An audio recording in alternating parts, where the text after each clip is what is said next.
जैन धर्म और दर्शन का स्वाध्याय हम सभी कर रहे हैं। मुनि प्रमाण सागर जी द्वारा विरचित।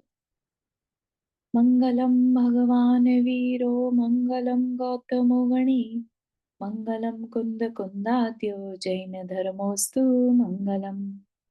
नमो अरिहंताणम नमो सेताणम नमो आयर्याणम नमो उवज्जायाणम नमो लोए सवसाहुणम। पंच परमेष्ठी भगवान की जय। सभी नौवर्ण मुखर मंत्र पढ़ लें।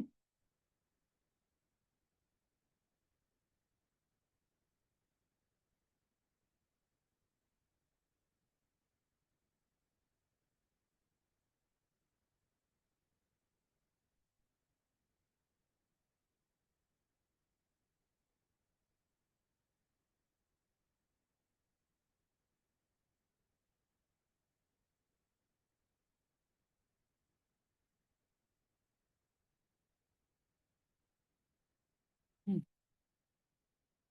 तो हमारा यहाँ पर जो विषय चल रहा है, हम लोग जानने की कोशिश कर रहे थे कि जैन धर्म कहता क्या है ना। जैन धर्म क्या दर्शन, जैन दर्शन क्या कहता है इस विश्व के बारे में, हमारे बारे में, हम कौन है ना।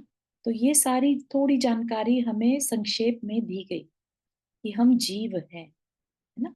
अहमिको खलु शुद्धो, तो मैं अपने आप में अकेला हूँ और शुद्ध हूँ, ऐसा हमें बताया गया था जीव के बारे में। और जीव में ही अकेले ऐसा है जिसमें चेतना है। ठीक है। बाकी जो ये द्रव्य जो लोक दिखता है, 6 द्रव्यों से बना, उसमें सिर्फ एक जीव ही ऐसा द्रव्य है जो जानता है। ठीक है। जैसे टेबल, चेयर, कुर्सी, ये भी मैटर है, द्रव्य है, लेकिन ये जानते नहीं है। सिर्फ एक जीव एकमात्र ऐसा है द्रव्य जो जानता है। ठीक है। तो वो जानने वाला जीव हम, आप या कोई भी लिविंग बीइंग जिसे हम कहते हैं, वो है। राइट। तो अब फिर ये प्रश्न उठता था कि जैसे हम हैं वैसे हम क्यों हैं। राइट। तो उसके लिए फिर आचार्य ने बताया कि हम बिकॉज ऑफ कर्म पार्टिकल्स, हमारी जो यूनिवर्स की इस तरह के लॉज चलते हैं, इस तरह के फिजिक्स है कि हम अगर कोई भी मन वचन काय की क्रिया करते हैं, ठीक है, तो कर्म पार्टिकल्स हमारे तरफ बंधेंगे ही बंधेंगे, पुल होंगे पहले और फिर चिपक जाएंगे। चिपकने से क्या होगा? चिपकेंगे तो साथ ही साथ उनमें पावर भी होगी। किस चीज की पावर होगी? उनमें फल देने की पावर होगी। ठीक है। और कर्म अपना फल कैसे देते हैं? अच्छे या बुरी फीलिंग्स देकर। तो अगर हमारे अंदर अच्छी या बुरी फीलिंग्स आ रही हैं बाहर की घटनाओं के कारण, ठीक है, तो इसका क्या मतलब है कि हमारे कर्म हमें फल दे रहे हैं। ठीक है। तो कर्मों में इतनी पावर रहती है कि वो हमारी सिचुएशंस को बदल सकते हैं। बाहर में हमें लेट से अभी ऐसी सिचुएशन हो गई, अच्छा नहीं लग रहा, है ना। और हमारे कर्म का उदय ऐसा आ जाए एकदम से कि सब कुछ अच्छा लगना हो, तो ऐसी कोई न्यूज आ जाएगी कि बाहर की सिचुएशन एकदम से हमें सब कुछ अच्छा लगने लग जाएगा। समझ रहे हैं हम? तो किस तरह से मैटर होते हुए भी, है ना, नॉन लिविंग होते हुए भी बहुत पावरफुल उनमें पावर रहती है। बिकॉज हम लोग क्या है, हम लोग इस चीज के यूज टू हो चुके हैं कि हमें कोई ना कोई फीलिंग आती रहे, अच्छी या बुरी। हम खाली बैठना पसंद नहीं करते, ब्लैंक होके बैठना पसंद नहीं करते, क्योंकि उसकी प्रैक्टिस नहीं है हमारे पास, है ना।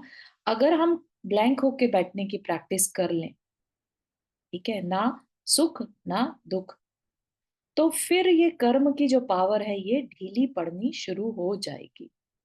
हमने इनको पावर दी है क्योंकि हमें हर समय अच्छा या बुरा कोई ना कोई फीलिंग चाहिए, है ना। तो इस वजह से कर्म को अपनी पावर मिलती रहती है। तो फिर हमने समझा था कि कर्म का आना, बंधना, ये क्या था? आश्रव और बंध। ठीक। उसके बाद हम चले थे कि हम अगर नहीं चाहते कि ये कर्म हमारे पास आए, हमसे बंधे, तो हमें क्या करना चाहिए। तो बात समझ में आई थी कि हमें संवर करना होगा। संवर का मतलब नए कर्मों के आने को रोकना होगा। ठीक है? तो उसके कुछ उपाय बता दिए थे। ठीक है? उपाय में क्या बता दिया था? हमें व्रत लेना होगा या समिति पूर्वक, है ना? व्रत, समिति, गुप्ती, धर्म, और अब हमारा जो चर्चा चलेगी वो अनुप्रेक्षा। ठीक है? तो देखा जाए तो जिन तरीकों से कर्म आते हैं, किन तरीकों से आते हैं? मन, वचन, काय की क्रिया से आते हैं। अगर हम उन मन, वचन, काय की क्रिया को कुछ डायरेक्शन दे दें, कुछ व्रत नियम पालन करने लग जाए, कुछ अवेयरनेस के साथ हम मन, वचन, काय की क्रिया करने लग जाए, तो हम सारे कर्मों का आना तो नहीं रोक सकते, लेकिन हम पाप कर्मों के आने को रोक सकते हैं। ठीक है ना? फिर गुप्ती में, जैसे गुप्ती की प्रैक्टिस जो है मुनि महाराज करते हैं, तो वो क्या करते हैं गुप्ती में? वो बिल्कुल शांत हो जाते हैं। उनके मन में जो विचार नहीं आते, उनके मुंह से कोई आवाज नहीं निकलती, सब मौन हो जाते। ठीक है ना? तो इस तरीके से भी हम अपने कर्मों के आने को, नए कर्मों के आने को रोक सकते हैं। वो इवन पुण्य कर्म के आने को भी रोक लेते हैं। ठीक है? लेकिन हम एज़ अ गृहस्थ रोक तो नहीं सकते पुण्य को, लेकिन हम पाप को रोक सकते हैं। ठीक है? तो अब हम आगे चले, अनुप्रेक्षा के बाद बात की बात चलती है। अनुप्रेक्षा क्या है? चिंतन करना। तो खाली अगर हम चिंतन, मन, वचन, काय की क्रिया, है ना? हमारे मन में कैसे विचार आ रहे हैं, उनको अगर हम डायरेक्शन दे दें, तो भी हम कहते हैं कि हम संवर कर सकते हैं। ये संवर का एक उपाय है अनुप्रेक्षा। ठीक है? और अनुप्रेक्षा क्या है? किसी भी पदार्थ का बार-बार चिंतन करना अनुप्रेक्षा कहलाती है। जैसे हम दही मथ कर मक्खन निकालते हैं, है ना? बार-बार उसको मथा जाता है, तब जाके मक्खन निकलता है। फिर उस मक्खन से घी निकलता है, राइट? अगर हम ना मथें तो वो लिक्विड फॉर्म में रहेगा, कोई मक्खन नहीं मिलेगा, कोई घी नहीं मिलेगा। इसी तरह से विचार हमारे पास बहुत हों, लेकिन हम उन्हें मथें ना, उनका मथना मतलब उनके ऊपर चिंतन ना करें, तो फिर हम अपना संवर नहीं कर सकते। तो किसी भी थॉट को पकड़कर, अच्छे थॉट को, 12 हमें भावनाएं बताई हैं, उनमें से किसी का भी बार बार चिंतन करना अनुप्रेक्षा कहलाता है। ठीक है? उससे क्या फायदा हमें? उससे ये फायदा है कि हमने अपने मन, वचन, काया को डायरेक्शन दे दिया। ठीक है? डायरेक्शन देने से हम अपने पाप से बच गए। और भी बहुत सारे फायदे होते हैं अनुप्रेक्षा से। अनुप्रेक्षा को तत्वार सूत्र में संसार शरीर भोग से विरक्ति का कारण बताया है। संसार मतलब जो हम अपने कर्मों से अपने संसार को बढ़ाते रहते हैं, जहां हम चारों गतियों में घूमते हैं, वो संसार। ठीक है ना? और चारों गतियों में हमने छह डाला जब पड़ी, तो हमें पता चला चारों गतियों में कहीं भी सुख नहीं है ना? तो फिर हमें जब ये पता चल गया कहीं सुख नहीं है, तो फिर हम अनुप्रेक्षा से उस संसार से विरक्त हो सकते हैं, क्योंकि हमें 12 भावना का चिंतन करेंगे तो हम विरक्त हो सकते हैं। फिर शरीर की वास्तविकता क्या है, तो हमें वो भी बताई जाएगी, है ना? और भोगों का स्वरूप क्या है? भोग तो हमें कर्म के कारण मिल जाते हैं, है ना?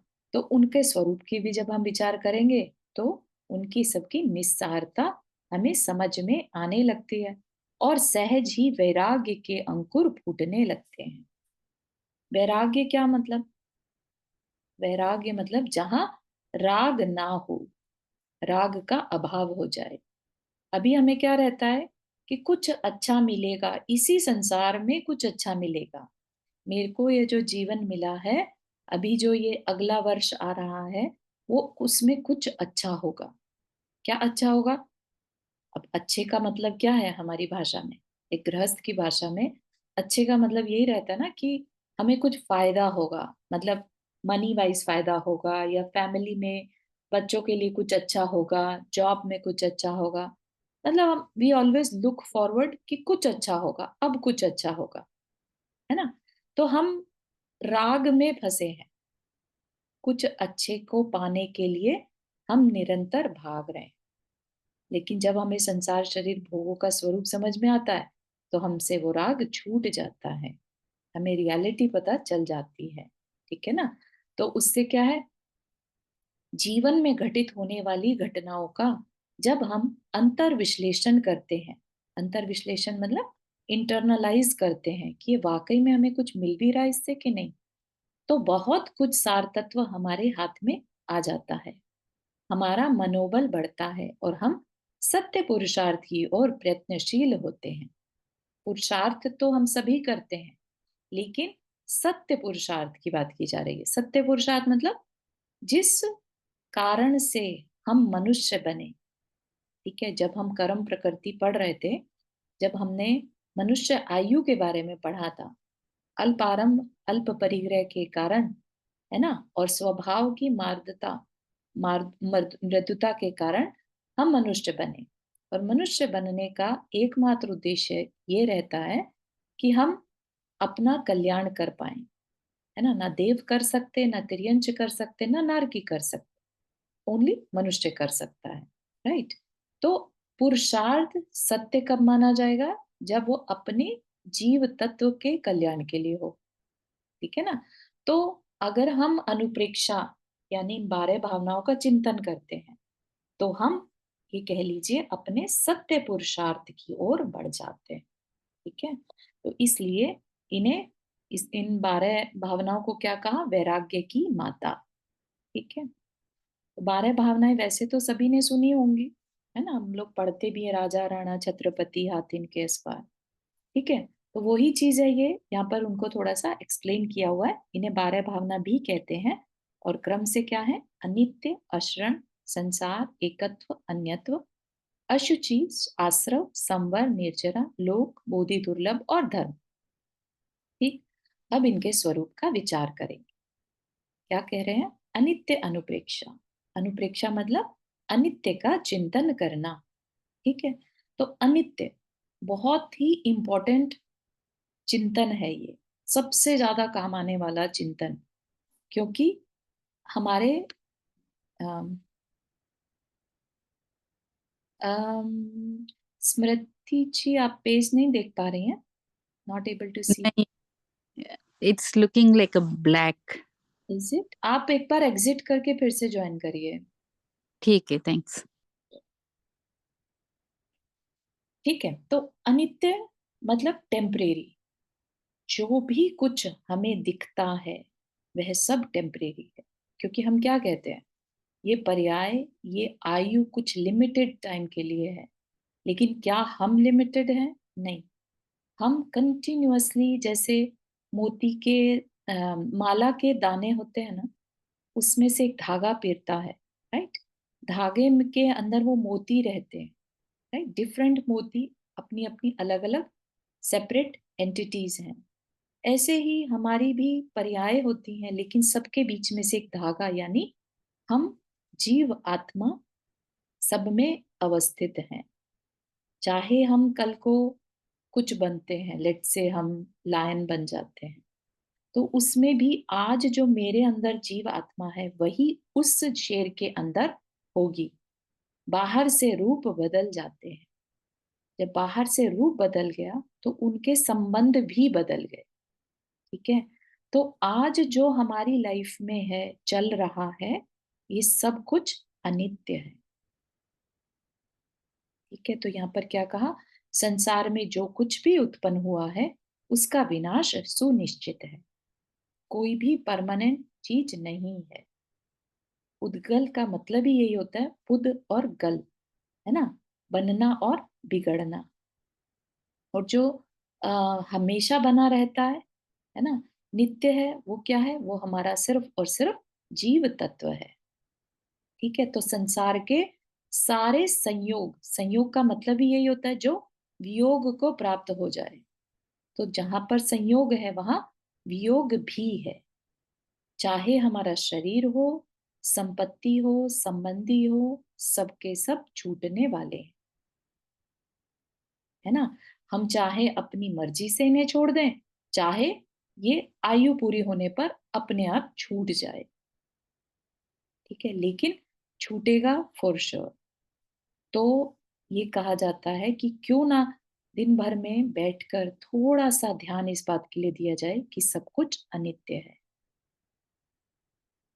ठीक है ना? सुनने में थोड़ा हार्ड लगेगा क्योंकि उसको देखने के लिए थोड़ा-सा फ़ोकस चाहिए। सब कुछ टेम्परेरी है, ये जानने के लिए फ़ोकस चाहिए, है ना? हम अपनी ही लाइफ़ को दूर होकर देखें। बस सब कुछ चल रहा है, सारे संयोग लोग हमारी लाइफ़ में आते हैं, जाते हैं, बचपन से लेकर आज तक कितने संबंध बनाए। फ्रेंड्स थे पहले, बचपन के जो फ्रेंड्स थे वो आज नहीं है, बचपन के जो खिलौने थे, कपड़े थे वो आज नहीं है ना? वो सब कुछ छूटा कि नहीं छूटा? क्योंकि वो सब कुछ अनित्य था। तो आज जो हमारे पास है, वह भी छूटेगा। हम उस चीज़ को एक्सेप्ट नहीं कर पाते और यही हमारे दुःख का कारण बन जाता है, जब वो एक्चुअल में छूटता है। ठीक है ना? तो इसकी प्रैक्टिस अगर पहले से करी हो थोड़ी-थोड़ी, तो जिस समय वो छूट रहा होगा, तो हमें उतना दुःख नहीं होगा और जब दुःख नहीं होगा, तो हमारी अगली गति जो है, वो सँभल जाएगी। बस इतना ही हमें फ़ायदा है इनका कि हम अपने आगे आने वाले जीवन को सँभाल पाते हैं और अभी के इस टाइम में लेट्स से मृत्यु के समय पर छोड़ना तो सभी को छोड़ना ही पड़ता है, लेकिन किसी-किसी के साथ वियोग की घटनाएँ ड्यूरिंग देयर अवेयरनेस भी हो जाती हैं, है ना? मिसहैप हो जाते हैं। तो उस समय भी अगर हमारी अवेयरनेस रहे कि ये अनित्य था, संबंध थे, छूटने थे, आज नहीं तो कल। तो इस तरीके की सोच भी अगर हमारे पास रहे, तो हम अपने दुःख को थोड़ा कम कर पाएँगे, ठीक है ना? तो ये जो अनुप्रेक्षाएँ हैं, ये हमारे एक मोह की अवस्था को कम करने के लिए बहुत ज़रूरी है, ठीक है ना? मोह में जैसे हम एकदम मोह महामद पियो अनादि वाली घटनाएँ करते हैं ना, हम बिल्कुल वैसे बिहेव करते हैं। जैसे जो मिल गया ना, जैसे बच्चा है, उसे गुब्बारा दे दिया, अब वो खुश है कि बस अब ये मेरे पास से कभी जाएगा नहीं, है ना? और बड़े जो हैं उनको पता है कि गुब्बारा फूटेगा, और गुब्बारा फूटा और बच्चा रोने लगा। बड़े को पता है कि अरे! ये तो पता ही था गुब्बारा है तो फूटेगा ही, है ना? तो अब बड़े को वो दुःख नहीं है क्योंकि उसे पता था ये फूटेगा। लेकिन बच्चे ने कभी नहीं माना था कि फूटेगा, इसलिए वो रोने लगता है। ठीक है ना? ऐसी स्थिति हमारी भी है। हम जो हैं उसी गुब्बारे की तरह हम अपने रिश्तों को, अपनी चीज़ों को परमानेंट मानकर उनके छूटने का दुःख मानते हैं, राइट? तो इसके लिए बताया अनित्य अनुप्रेक्षा, ठीक? इनका अस्तित्व भोर के तारे की तरह है, जो कुछ ही क्षणों में विलीन होने वाला है। इस प्रकार का चिंतन करना अनित्य अनुप्रेक्षा है, ठीक है? समझ में आ रहा है? आई होप पहले थोड़ा बहुत पढ़ा हुआ ही होगा। हुँ। अशरण अनुप्रेक्षा क्या कहती है? अशरण, है ना? कि यहाँ कोई शरण नहीं है। शरण का क्या मतलब यहाँ पर? शरण मतलब बचाने वाला, है ना? हम अभी क्या करते हैं? हम प्रॉपर्टी इकट्ठी करते हैं, पैसा इकट्ठा करते हैं कि कभी बीमार पड़े तो काम आ जाएगा। घर बनाते हैं, चारदीवारी बनाते हैं प्रोटेक्शन के लिए कि हम यहाँ पर सेफ हैं, है ना? हम अपने बड़ों को अपने पास रखते हैं, उनकी ब्लेसिंग हमारे साथ है तो हम सेफ हैं। हम गुरु के तंत्र मंत्र मांगने जाते हैं या लेते हैं उनसे। कोई डॉक्टर है आसपास में, कोई अच्छा डॉक्टर है, उनको अपने आसपास रखते हैं कि कोई हमारी तकलीफ में हमें बचा लेगा, ठीक है ना? तो लेकिन यहाँ पर क्या कह रहे हैं कि जन्म जरा और मृत्यु से इस संसार में कोई भी किसी को बचा नहीं सकता, ठीक है? माना बीमारी से बचा ले, लेकिन बुढ़ापे से कोई नहीं बचा सकता। डॉक्टर भी कहेगा, ओह! ये तो बुढ़ापे के दुःख हैं, इनको कुछ नहीं, इनको तो झेलना ही पड़ेगा, है ना? कोई जन्म हुआ है, तो जन्म के समय रोता ही रोता है हमेशा, क्योंकि दुःख होता है, उसको तकलीफ के साथ वो जन्म लेता है। और मृत्यु तो सबसे ही बड़ा दुःख है। बताते हैं कि जब शरीर छोड़ता है इंसान, तो बहुत-बहुत तकलीफ होती है, बहुत तकलीफ होती है। इवन जो बड़े-बड़े मुनि महाराज होते हैं, वो भी उस तकलीफ को सहन नहीं कर पाते। इतनी तकलीफ से ये जीव इस शरीर को छोड़ता है क्योंकि छोड़ना नहीं चाहता, है ना। तो ये उसके कुछ पहले के संस्कार रहते हैं कि उसको ये शरीर नहीं छोड़ना होता, उस वजह से उसको बहुत तकलीफ होती। तो ये जो तीन चीजें हैं, जन्म, जरा और मृत्यु, इससे कोई किसी को नहीं बचा सकता। इसलिए हम यहाँ पर सब के सब अशरण वाली जगह पर हैं, स्थिति में हैं, कोई बचाने वाला नहीं। हाँ सपना जी, आपने हाथ रेस किया। जैसे किसी किसी की मृत्यु ना बहुत सहज हो जाती है, हम्म, जैसे मंदिर से आते हैं और हो जाती है। जी। तो उसमें ये प्रेजेंट कर्म जो हम करते हैं, पूजा पाठ, वो होते हैं या हम वो लिखा कर लेकर आते हैं, कैसे होना है? अम इसमें कहीं ना कहीं तो पुण्य कर्म काम देता ही है। दूसरा, उनकी शांत कषाय जो है, शांत भाव जो है, वो भी मैटर करता है। लेकिन एक बहुत बड़ा पुण्य है, किसी की मृत्यु बहुत अचानक से और बिना किसी तकलीफ के हो जाए, ये बहुत बड़ी बात है। मतलब शांत परिणाम के साथ। अचानक से होना तो कोई बड़ी बात नहीं है, लेकिन शांत परिणाम से होना सबसे बड़ी बात है। ठीक है ना। या एक्चुअली एक मेरी आंटी थी और वो प्रक्षाल करके, हम्म, शांति धारा करके आई और अपने घर पर आई और आते ही उनका शॉप थी, उस पर आकर उन्हें अपना सर रखा हाँ, और उतनी ही देर में उनके हार्ट अटैक हुआ, वो चली गई। करेक्ट। या तो मतलब आई थिंक या तो पर अगर ऐसे देखा जाए तो अगर मैं आंटी की बात करूँ तो ऐसा नहीं है कि उनकी पूरी लाइफ में कभी उनको कषाय नहीं हुई हो या उनके भाव ना खराब हुए हों, राइट? तो देख, इतनी अच्छी मौत हो, पूरी लाइफ में हमारे कहीं न कहीं भाव तो खराब होते ही हैं। हाँ, कषाय भी होती है, क्रोध भी आता है, करेक्ट। दूसरों की तरफ ये सब चीज़ें भी होती हैं, हाँ, लेकिन तो फिर वो भी भी। मृत्यु इतनी अच्छी हो जाती है। हाँ, मृत्यु इतनी अच्छी वाली बात जो है ना, उसमें क्या है, ठीक है, मरने के समय जो होने वाला दुख था वो नहीं हुआ उन्हें। लेकिन अचानक से ऐसी मृत्यु होना भी बहुत ज्यादा अच्छा मैं नहीं मान सकते, क्योंकि उसमें वो कुछ छोड़ नहीं पाए। राइट। उसमें वो अच्छा। हो सकता है अपने साथ ग्रजेस को ले गए। राइट। अपने साथ दूसरों के साथ जो मोह था उसको छोड़ नहीं पाए। You never know. अचानक से मृत्यु होना उतनी बड़ी बात नहीं है जितना कि शांत परिणाम से मृत्यु का होना, कि सब तरह के मोह को उन्होंने त्याग दिया होता, कि हुँ, मेरा हुँ, अब हुँ। इस संसार से कोई वास्ता नहीं है। मुझे जितना जीना था जी लिया, है ना। नहीं, नहीं, अब नहीं, नहीं, मुझसे मैं क्षमा। ऐसे भावों के साथ अगर मरण हो तो उसे शुभ कहा जाएगा। ठीक है। भले ही किसी पुण्य कर्म के उदय से उनका मृत्यु के समय का दुख जो था, तकलीफ जो थी, कई लोग बहुत तड़प तड़प के अपना शरीर को छोड़ते हैं, तो वैसा नहीं हुआ उनके साथ, है ना। तो दैट उस अपेक्षा से अच्छा है। लेकिन बहुत अच्छा रहा ऐसा नहीं कह सकते। ठीक है ना। हुँ, हुँ। ओके, थैंक यू। ठीक है। तो क्या कह रहे हैं, चाहे कितना भी बड़ा परिकर और परिवार हो, धन हो, वैभव हो, देवी देवताओं की उपासना हो, मृत्यु के समय किसी का कोई जोर नहीं चलता, सारे साधन निष्प्राण हो जाते हैं, मतलब बेकार चले जाते हैं। जन्म लेने वाले का मरण अनिवार्य है। आज तक कोई भी इमोर्टल नहीं रहा, एक्सेप्ट सिद्ध भगवान, है ना। बड़ी बड़ी औषधि, मंत्र, तंत्र, संसार के सारे पदार्थ व्यर्थ सिद्ध हो जाते हैं। जिस प्रकार शेर के मुख में रहने वाले हिरण को कोई बचा नहीं सकता, उसी प्रकार इस जीव को मृत्यु रूपी सिंह के मुख से नहीं बचाया जा सकता। ऐसी स्थिति में कोई शरण और सहारा है तो मात्र देव, धर्म और गुरु ही हमारे शरण है, जो हमें मृत्यु के आतंक से बचा सकते हैं। मृत्यु से तो वो भी नहीं बचा सकते, लेकिन मृत्यु के डर से बचा सकते हैं। कैसे बचा लेते हैं? ये रियलाइज कराकर कि मरण तो शरीर का होता है, तुम्हारा नहीं। ठीक है।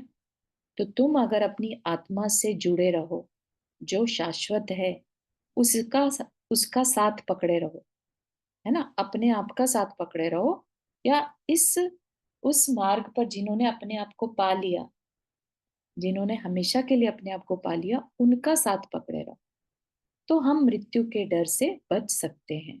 इसलिए हमने जो चत्तारी मंगलम पाठ पढ़ते हैं, उसमें चार को शरण बोला है। ठीक है ना। जो कि क्या है? अरिहंत, सिद्ध, साधु और धर्म। ठीक है ना? तो इनकी शरण लेने का क्या मतलब है? अरिहंत की शरण कैसे लेंगे? तो अरिहंत ने जो मार्ग बताया, या सिद्ध, जिस मार्ग पर चलकर सिद्ध हो गए, हम अगर उस मार्ग पर चलना शुरू कर दें तो समझिए हमने उनकी शरण ले ली। ठीक है? तो इस तरह से ये अशरण अनुप्रेक्षा का चिंतन हमें करना चाहिए। ठीक। अब है संसार अनुप्रेक्षा।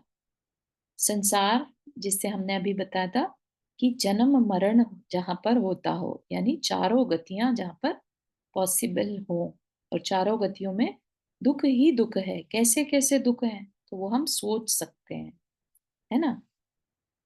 जन्म जरा मृत्यु रूपी इस संसार में सभी जीव चारों गतियों में भ्रमण करते हुए दुख पाते हैं। संसार में रहने वाले सभी प्राणी दुखी हैं, चाहे वह बहुत वैभव संपन्न हो, सारी सुविधाएं जिसके पास हो, उसके पास भी दुख है। जैसा हम पढ़ते हैं ना, राजा राणा छत्रपति वाली में, दाम बिना निर्धन दुखी, तृष्णावश धनवान।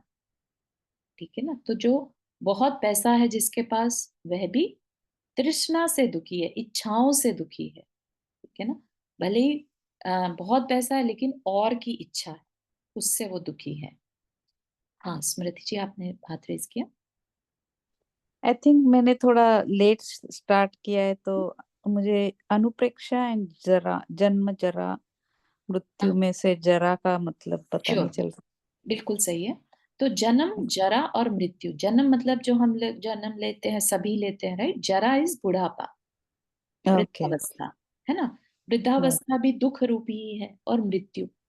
ठीक है ना? तो सभी के साथ ये सब चलता है इस अनुप्रेक्षा मतलब क्या है?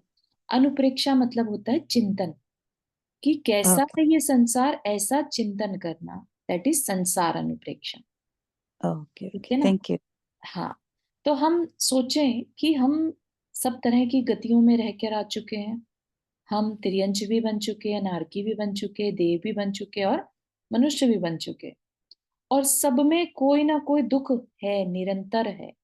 कोई भी ऐसा नहीं है जहां सुख हो, सिवाय जो हमारे कह लीजिए साधु हैं, या जो सम्यक दृष्टि है, जीव हैं, सिर्फ उनको सुखी कहा।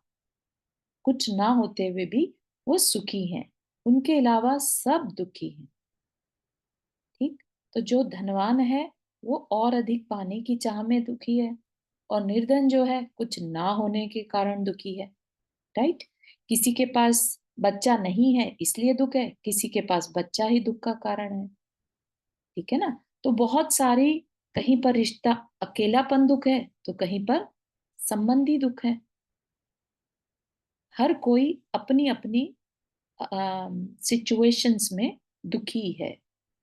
यही संसार है, कि यहाँ पर कोई भी, जिसके भी लाइफ में आप झांक कर देखोगे, किसी ना किसी रीजन से वो दुखी है। ठीक। तो ऐसे संसार से में रहने से क्या क्या मिल रहा है हमें?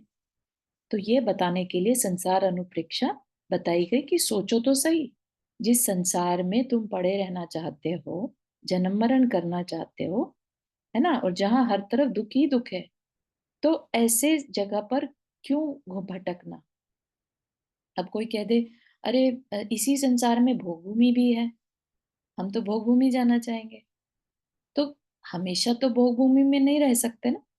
भोग भूमि के बाद देव आयु जाना पड़ेगा, और देव के बाद जब देव से जो सुख छूटते हैं, तो देव को बहुत दुख होता है, कि अरे ये सारे भोग मुझसे छूट जाएंगे। अरे मुझे नहीं वो मनुष्य बनना जहाँ सब कुछ जन्म मरण जरा रूप होता है, तो मैं तो एक इंद्रिय वाला रूप पाने के साथ ही खुश हूँ। तो वो एक इंद्रिय बन जाता है। सोचिए अब। तो उस भोग भूमि को हमने अभी तो अच्छा माना था, लेकिन अभी फिर वापस से हम एक इंद्रिय बन गए, है ना? तो वो टेम्परेरी, थोड़ा सा अच्छा समय था माना, लेकिन फिर से हम उसी में चक्करों में पड़ गए, है ना, भव परावर्तन में। तो इस पर विचार करना ही क्या है? संसार अनुप्रेक्ष। ठीक। तो हम सब अपनी आशा और तृष्णा के अधीन होकर दुखी हैं। इस प्रकार का चिंतन करना संसार अनुप्रेक्षा है। ठीक हुआ? किसी को कुछ पूछना है यहाँ तक इन तीनों अनुप्रेक्षा में?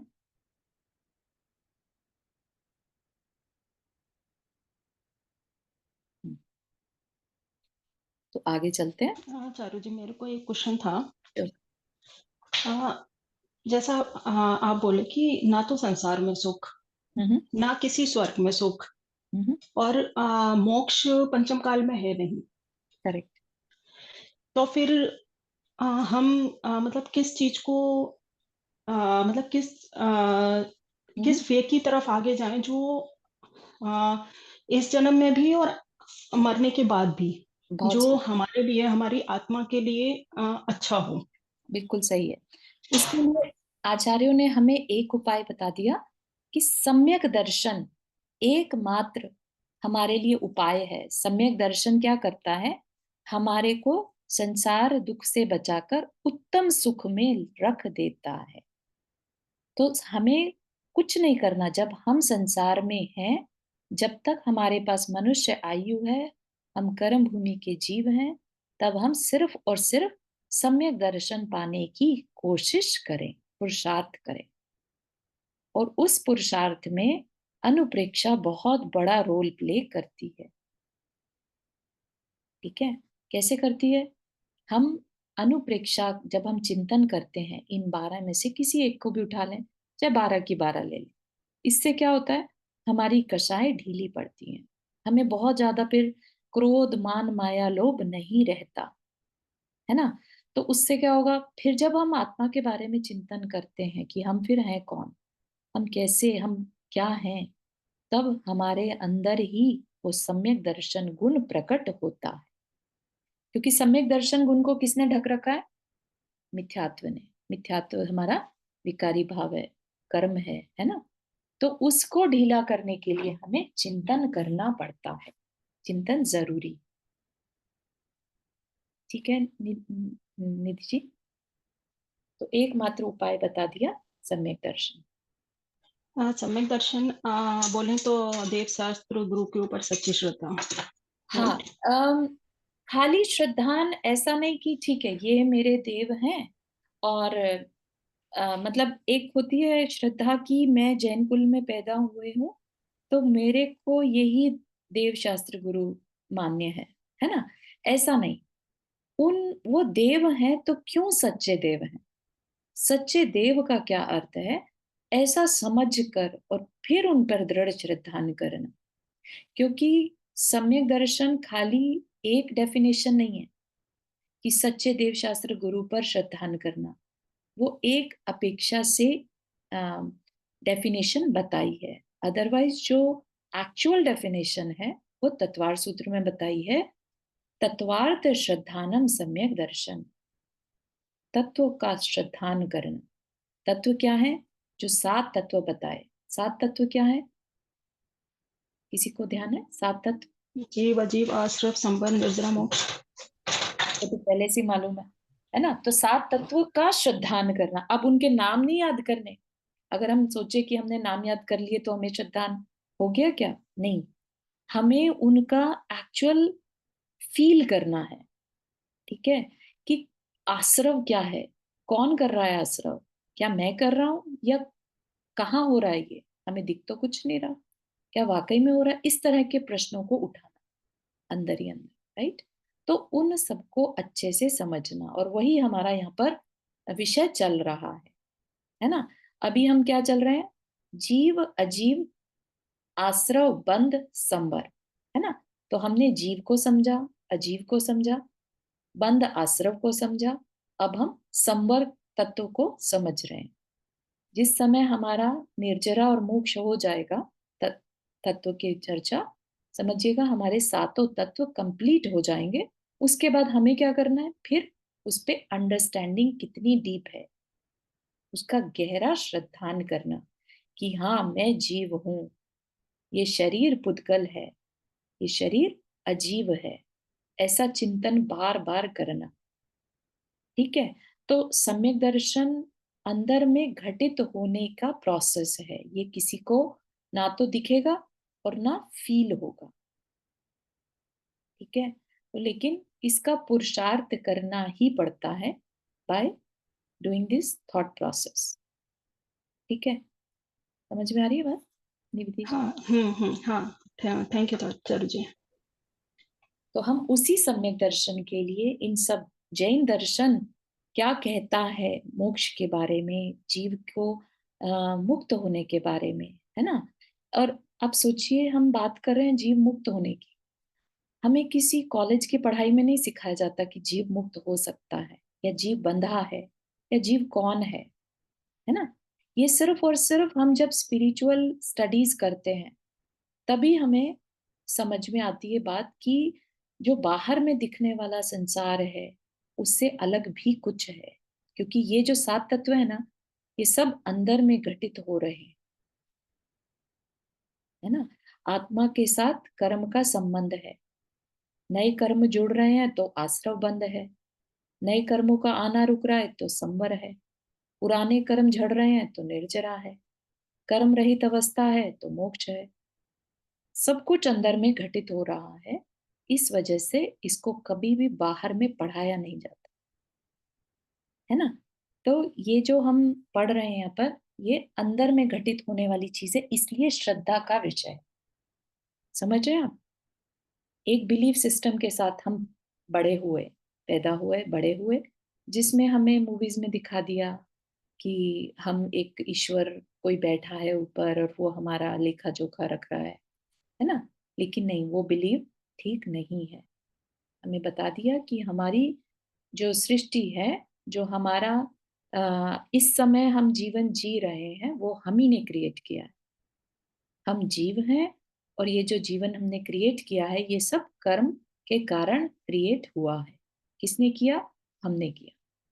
तो इस तरह का चिंतन करते रहने से आपको जिस दिन अपना रियल स्वरूप फील में आ जाएगा, श्रद्धान हो जाएगा कि हाँ मैं ऐसा ही हूं, मैं जीव तत्व ऐसा ही हूं, समझिएगा, सम्यक दर्शन हो गया। तब भी हम कह रहे हैं समझिएगा, ठीक है ना। तब भी कोई गारंटी नहीं है लेकिन मान सकते हैं, ठीक है। दीदी मेरा एक क्वेश्चन है यहाँ। हाँ श्योर। जैसे आपने बताया कि हमको ये सोचते रहना, तो ये चिंतन कंटिन्यू बना रहना चाहिए, तभी जाके तो वो मेंटेन रह पाएगा ना। हाँ मतलब ऐसा भी नहीं देखो कि आप बिल्कुल ही आपने गृहस्थी को एक्सेप्ट किया है ना। तो हम्म। हमारे आचार्यों ने उसको भी डिवाइड किया है कि हम उसको पुरुषार्थ, अलग अलग पुरुषार्थ ना, अर्थ, काम और धर्म पुरुषार्थ, है ना, उन तीनों में बांटे। तो ऐसा नहीं कि जब हम काम पुरुषार्थ कर रहे हैं तो भी हम धर्म को बीच में कंटिन्यू रखें, ठीक है ना। तो ऐसा नहीं नहीं, करने से मेरा मतलब है कि जैसे ये नहीं बोल रही हूँ कि हम पूरे टाइम हम गृहस्थ हैं, ऑब्वियसली पूरे टाइम लेकिन वो उसकी कंसिस्टेंसी रहनी चाहिए। कंसिस्टेंसी बिल्कुल सही है, हाँ। बिल्कुल सही है। जैसे आप समझिए कि कोई भी नई चीज प्रोडक्ट मार्केट में आता है तो उसका स्टार्टिंग में एडवर्टीजमेंट इतनी बार किया जाता है कि सबकी जब तक वो जुबान पर चढ़ ना जाए, इतनी बार एक मार्केटिंग स्ट्रैटेजी होती है ना। कि भाई लोग जाएं तो टूथपेस्ट लेने जा रहे हैं और बोले कि कॉलगेट चाहिए, उनके मुंह पर इतना चढ़ जाए कि वो उस आइटम की, प्रोडक्ट की पहचान बन जाए। इसी तरह से चिंतन भी जब हमारी पहचान बन जाए, इतना चिंतन हमें करना होगा, ठीक है ना। जैसे ही हम अनित्य बोलें तो हमारे आगे एकदम से सब कुछ अनित्य दिखने लग जाए, उस लेवल का चिंतन हमें चाहिए। बार बार करने से होगा, एक दो बार से नहीं होगा, ठीक है। हम्म, एकत्व भावना की ओर चलते हैं। एकत्व, एक समझ आ रहा है, एक के बारे में बात कर रहे हैं। तो एक क्या, संसार में प्रत्येक व्यक्ति अकेला ही जन्म लेता है और मरते समय भी अकेला ही जाता है। सारे रिश्ते नाते संगी साथी सब बीच में ही मिलते हैं, यह मरता भी अकेला है। संगी साथी न तो जन्म के समय उसके साथ आते और न ही मरण के बाद उसके साथ कोई जाता है। अपना सुख दुख उसे अकेले ही भोगना पड़ता है। उसे संसार की पूरी यात्रा अकेले ही पूर्ण करनी पड़ती है। संसार, एक्सक्यूज मी, संसार की यात्रा का मतलब सिर्फ अभी जो हम हैं उस यात्रा का नहीं, इसके बाद जो अगला शरीर हमें मिलेगा, तो उस वहां जाने की भी तो एक यात्रा ही है ना। एक शरीर से दूसरे शरीर में जाना, वह भी एक यात्रा है। वो यात्रा भी हमें अकेले ही करनी होती है, कोई हमारे साथ नहीं जाता। ये कहना जा रहे हैं कि ये भी विचार करना। हमें लगता भले ही है कि अरे मेरा तो परिवार है, मेरे तो सगी संबंधी हैं, राइट, लेकिन रियलिटी बता रहे हैं अनुप्रेक्षा एक तरह से, हमें जगत काय का स्वभाव बता रहे हैं। ये संसार में हम यात्रा अकेले कर रहे होते हैं, हमें लगता है कि लोग हमारे साथ हैं। जैसे ट्रेन का सफर करते हैं ना, और एक डिब्बे में बहुत सारे लोग एक साथ चढ़ते हैं, सब बहुत देर तक, लेट से 24 घंटे की ट्रेन है ना, तो 24 आवर्स तक सबके साथ बातें करते करते ऐसा लगने लगता है कि हम कितने ज्यादा परिचित हैं इनसे, है ना। और जब छोड़ते हैं तो ऐसा लगता है कि हमें हमारे संबंधी छूट रहे हैं, है ना। इसी तरह से हम, हमारा जो ये जीवन भी है, ये भी एक ट्रेन की तरह से है, राइट। हम सब साथ में आए एक डब्बे में या एक जीवन में, लेकिन अगला जो जिसका पड़ाव, जिसका जहां आ जाएगा, वो वहां पर उतर कर चल पड़ेगा, ठीक है ना। सबके पड़ाव आएंगे और सब अपनी अपनी यात्रा पर अकेले निकल जाएंगे, कोई किसी के साथ नहीं उतरने वाला। ये वास्तविकता है, ठीक है। ये ऐसी ट्रेन है जिसमें हर एक को अकेले ही उतरना होगा। कुछ कहना चाह रही हो रोशनी? हाँ दीदी, तो एकत्व भावना की अगर हमने बात करी तो इसमें बोल सकते हैं कि हम इसका चिंतन करते करते हमें कहीं ना कहीं मुंह को भी छोड़ना है। मोह को मुंह छोड़, छूट रहा है ना। हाँ बिल्कुल मु- छूटता है, बिल्कुल छूटता है कि हम फिर अपने जो सगे संबंधी हैं उनको भी बहुत टेम्परेरी देख पाते हैं, कि ये जो साथ है मेरा, ये टेम्परेरी है, ठीक है ना। मुझे अपनी यात्रा कंटिन्यू करनी ही होगी। ऐसा तो है नहीं, जैसा अभी निधि जी ने कहा कि पंचम काल में मोक्ष नहीं है, राइट। तो ऐसा तो है नहीं कि हम यहाँ से फ्री हो सकते हैं, हमने कोई रत्नत्रय नहीं धारण किया, तो हमें अगली यात्रा तो करनी ही पड़ेगी। अगली यात्रा में क्या कोई हमारे साथ जाएगा? नहीं जाएगा। जब कोई साथ नहीं जाएगा, सबको यहीं छोड़ना ही पड़ेगा, तो फिर मोह बढ़ाकर दुख मानने से क्या होगा? सोचने की बात है ना कि हम पहले भी तो किसी शरीर को छोड़कर यहाँ पर आए, तो क्या तब हमारे साथ कोई नहीं था? तब भी लोग थे हमारे साथ, तब हम उन्हें छोड़कर आ गए, हमें याद भी नहीं है आज। हम्म, इसी तरह से ये जो जीव आज हमारे साथ हैं, जो संबंधी जिन्हें हम कहते हैं, वो भी अपनी किसी ना किसी को छोड़कर आए हुए हैं, और वो भी जब हमें छोड़कर जाएंगे तब उन्हें कुछ भी उस चीज का दुख या उस चीज का अकेलापन नहीं होगा, उन्हें भी अपनी यात्रा अकेले ही करनी होगी, है ना। सुनने में ऐसा लगता है कि अरे, मतलब समझ रहे हैं आप, क्योंकि हमें राग में रहने की इतनी आदत है कि ये वैराग की बातें जो है ना, हमारे को एकदम ऐसा लगता है कि घबरा देने वाली टाइप से, जबकि ऐसा नहीं है।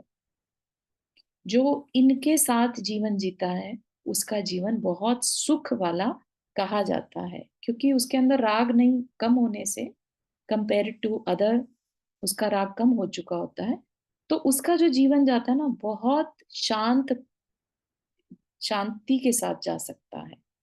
उसको किसी भी चीज की फिर हाव हाव नहीं रहती कि ये छूट गया तो क्या होगा, इनके बिना मेरा क्या होगा, है ना।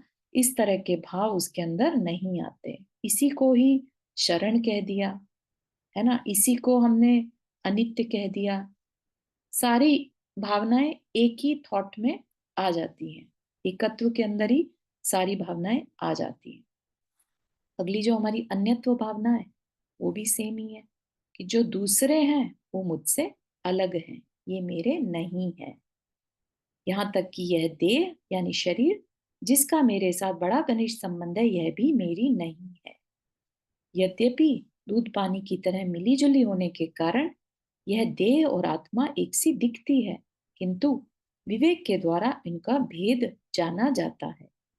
तो मैं अपने पुरुषार्थ के बल पर अपनी आत्मा को इस शरीर की कैद से मुक्त कर सकता हूं। अपने आप को इस शरीर से अलग मानना, महसूस करना, ये क्या है? अन्यत्व अनुप्रेक्षा। ठीक है ना? पहले क्या था? अपने आप को अकेला मानना। अभी क्या कह रहे हैं? अपने को इस शरीर से और संबंधों से अलग मानना, अन्य मानना। ठीक है ना? तो सारी की सारी चीजें जो बातें आ रही हैं वो ले देकर आत्मा के अस्तित्व पर, आत्मा के वास्तविक स्वरूप को समझने से रिलेटेड है। समझ में आ रही थी बात? 5 अनुप्रेक्षाएं हमने कवर की।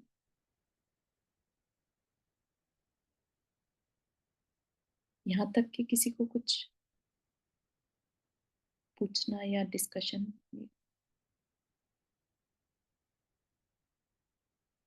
तो थोड़ा सा जीव मैं कौन हूं उसके बारे में चिंतन करिएगा, है ना? ये 5 अनुप्रेक्षाएं समझने के बाद हम बहुत इजीली उस जीव तत्व के बारे में चिंतन कर सकते हैं। ठीक है ना? ये 5 अनुप्रेक्षाएं हमें जीव के बारे में, और आगे की जो है अशुचि भावना, आश्रव, ये सब क्या है? ये हमारे शरीर के बारे में बताएंगे। ठीक है, यहीं तक रखें, नहीं तो टू मच हो जाएगा।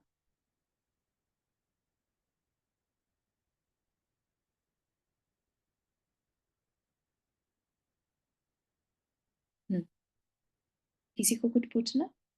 और should we end the class?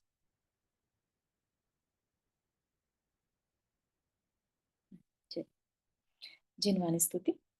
जावानी के ज्ञान से सूझे लोकालोक, सोवानी मस्तक धरो सदा देत दो। हे जिनवानी भारती तो ही जपो दिन रैन, जो तेरा शरणा गई सो पावे सुख चैन। 9 बार नमक करना।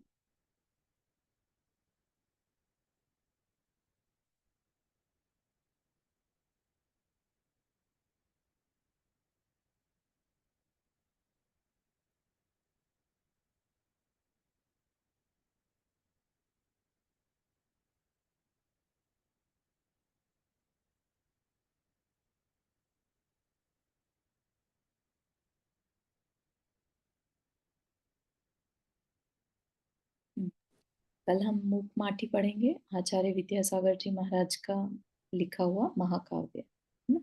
हाँ ठीक है। जय जिनेन्द्र सभी को। जय जिनेन्द्र। जय जय जय जय जय जिनेन्द्र जिनेन्द्र सभी सभी को। को।